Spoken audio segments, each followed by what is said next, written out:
Did my parents ever talk to me about the birds and the bees? Not that I recall. But I once said to my daughter, not too long ago, I said, "Will you remember, didn't I talk to you about sex?"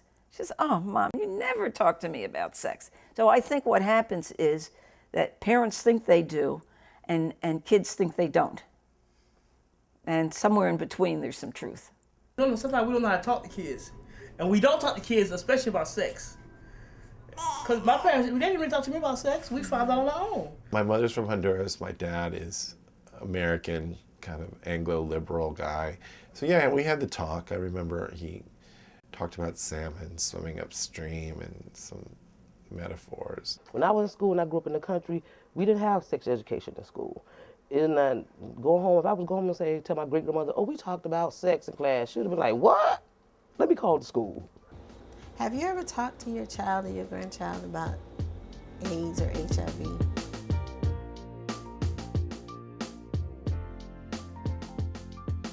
I mean, in Florida, we're always at the top of the list for teen pregnancies, for STDs, for poverty. Miami-Dade County was like the second highest city for poverty about 2 years ago. And all of those things, of course, compound risk for HIV. Let me tell you about this program, this workshop that we have. And what we do is we teach parents how to have that talk with their child or their grandchild. And it's a 3-week, 1 day a week, 2 hours. We even provide lunch. By all means, we open all our workshops by saying, I'm going to give you tons of information here. You're going to pick and choose what you like and what's appropriate for your family. I can't know your family, which is the whole premise behind Mother's Voices. I want to educate you as the parents so you can go home and educate your children, because you know your children and you know your family values. Okay, let's just start right there. I disagree. Boys and girls should not have the same toys in their toy chests. Why not? Because boys play with action figures, girls play with dolls. They all dolls. And that's a doll is a doll. And just like... If a boy plays with a doll, he's gay? It's spirit. Okay. That's not true. Okay, wait, we're going to agree to disagree, and we'll have talk. We'll discuss it. Just because a little boy plays with a doll or a little girl plays with an action figure, that don't mean they're going to be gay. So no one actually thinks that if a boy plays with a girl doll, that it would help him to be a good father. Actually, I was a participant of the Mother's Voices workshop, and after I received my certificate, I went home and I had that talk with my kids, and I guess it was after that Mother's Voices kind of recruited me. So the tools that I learned from Mother's Voices, I used them with my own kids. And I know it works. I know it works.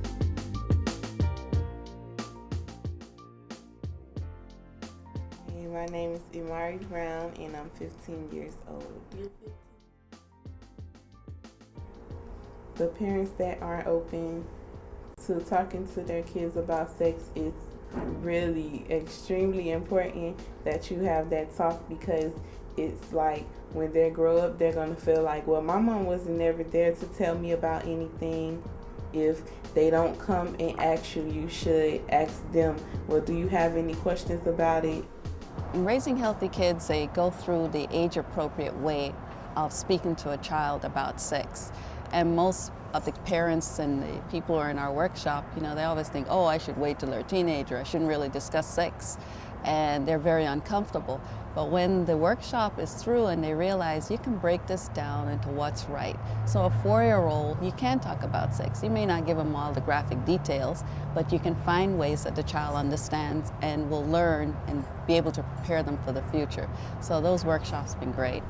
If your child comes to you and asks you, and then you say you don't need to know about that, is that going to stop their curiosity? They want to go ask somebody else about it. Exactly. And remember when we watched the video, when a child asks a question and the parent is very, doesn't want to answer the question and they say, well, why?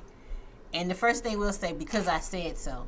That's just going to make them even more curious to want to go find out on their own. Okay, well, why does my mom doesn't want me to do this?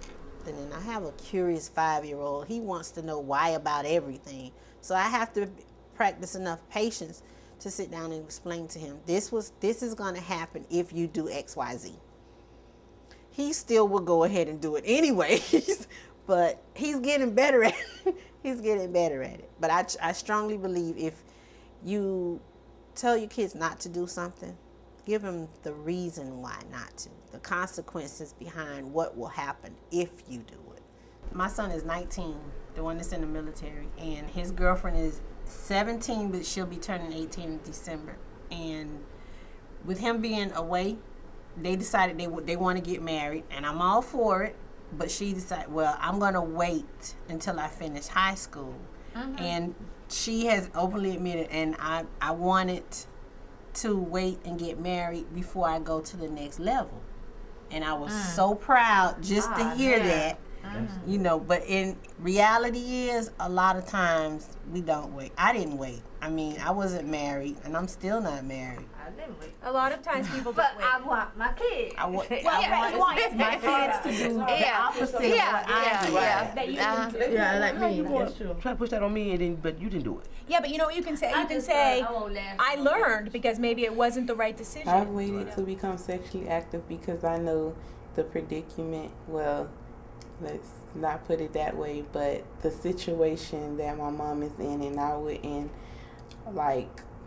really wish that on anyone. I wouldn't want it to happen to me, even though when I do start, I'm going to be very careful because I know the things that my mom have went through. I have been a survivor of the HIV virus for 14 and a half years. I can't really say when it was pinpointed that I was infected, but I got a positive test result in 1994. I found out HIV and stuff. Nobody want to be around me. When I have friends, nobody want to be around me. You got AIDS. You're going to die. I'm going to catch it. Okay? I'll stay quiet. First of all, I've been HIV positive over 22 years. And it's the first time I was able to be around people and with the same illness and be able to be happy and talk and not be silent. You can't do like I did, like I did. Go clubbing, go having fun. Hey, okay, no problem. But now I'm suffering for it. I don't want that for him. I want him to have his whole life ahead of him to make choices that he wants. Instead of having to get up in the morning and look at a bottle of pills that's gonna make you sick. Then you come home, you gotta take it again. And now you feeling grounded because now you gotta go to work and you're sick and you gotta keep going. And you come home, you look at, it's like you don't want to do anything. You don't want to go nowhere because it's like when you take this medicine, it's making you sick, and then you gotta go back out. It wears you down. It makes you down mentally and physically. It just wears you down. All parents, gay, straight, and there's everyone who has a child in their home, even aunts and uncles. Very important to get your values across and make sure they have the mechanics. But I really believe in plan A, plan B, plan C. And I think a lot of parents don't do that. It's always one plan or no plan. So that doesn't really give a child enough tools to really work with. Ultimately, I would have said to my son, "Oh, you should wait till you get married before you have sex." But as a gay man, marriage isn't really an option. So,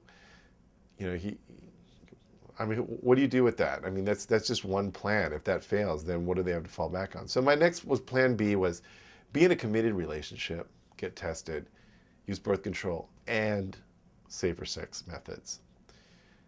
And that was plan B. And then there's plan C. If you're not in a relationship and you have a one-night stand, make sure you have condoms. So those are the three plans I gave to my son. He chose plan B and C. And Yeah, it's a little stressful, but I was very happy that, I knew he was using condoms, not because I found them, but, the wrappers, but not the, no, I would have freaked out.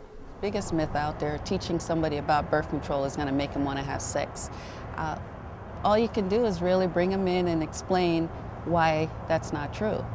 That the kids are already interested in sex, and it's a development thing from very young all the way up, that sex is a part of our lives.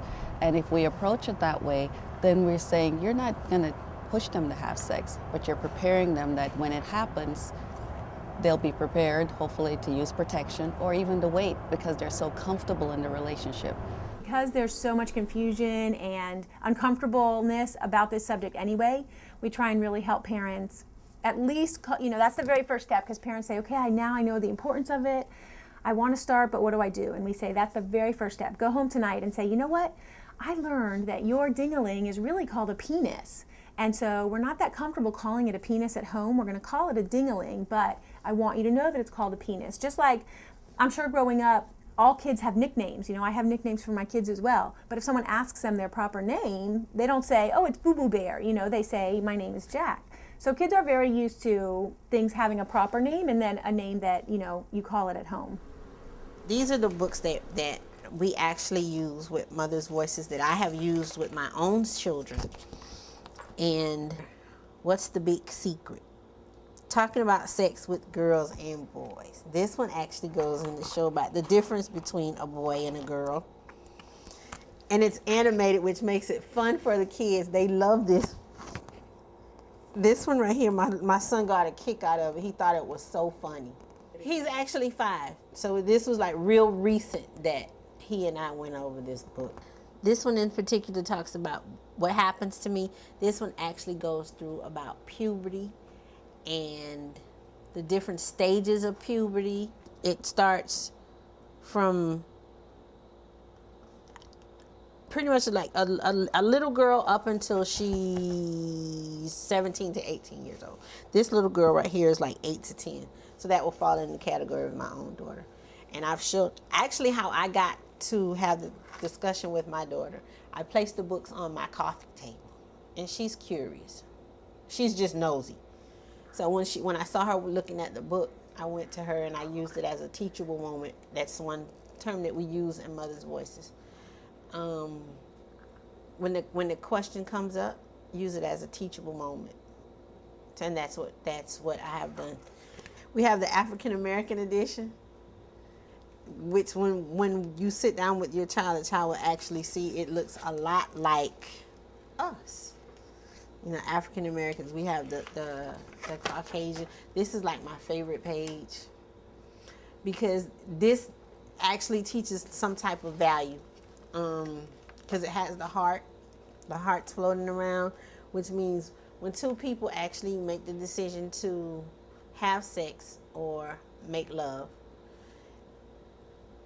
the heart symbolizes that they really love each other. If I decided to become sexually active, I'll still kind of be uncomfortable because it's my mom, but yes, I'll tell her so she'll know what to expect. Like, she won't feel that I'm doing things behind her back, so I think she'll stand behind me at anything, so yes, I'll tell her. Got that right. You've got to be open. You've got to make your home a place where kids want to come to. Now, is that possible in all communities? Of course not. And there are, a lot of problems. But I just think that parents really just have to remember that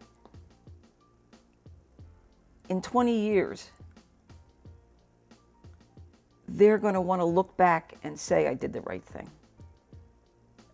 Parents cannot be afraid of sex. And they cannot be afraid to talk to their kids. But it's just not an easy thing. And parents really need to understand about sex and to be able to communicate, to talk to their kids.